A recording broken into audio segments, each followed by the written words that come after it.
Яш инспекторлар агитбригадаларын каршы алу, автошәһәрчектәге гамәли дәресләр, акцияләр, флешмоблар, интеллектуаль уеннар, теледорога проекты рус телендә җомга көнне эфирга чыга торган була. Ежегодно в Российской Федерации погибает. Ел сайын Россиядә юлларда 1 меңләп бала һәлак була, 25 меңләбе төрле тән җәрәхәтләре ала.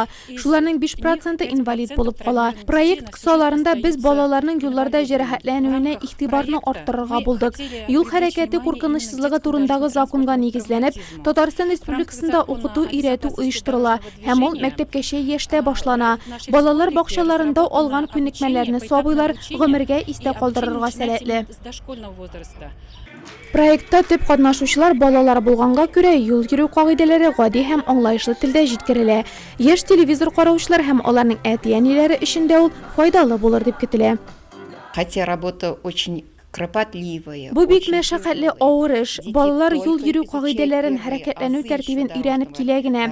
Әгәр дә без балаларга юлларда уңышлы, имин җәяүле булырга ярдәм итә алсак, димәк эшебезнең нәтиҗәсе бар дигән сүз. Проект чыгарылышлары балаларга юл йөрү кагыйдәләрен өйрәтү буенча үзенчәлекле видео дәреслек. Теле юл занятиеләре Нурла телевидениесе эфирларыннан тыш безнең сайтыбыздан да карап булачак. Компьютер, планшет яки мобиль җайланманы кабызып бирәсез дә һәм балагыз уен формасында юл йөрү кагыйдәләрен өйрәнә. Аларны үз яшьтәшләре авызыннан ишетү һәм мини-спектакльләр караган төсле үзләштерү улыгызга яки кызыгызга алалар үгетләүләре һәм кисәтүләренә караганда күпкә кызыклырак булачак. Шулай итеп, без башлыйбыз.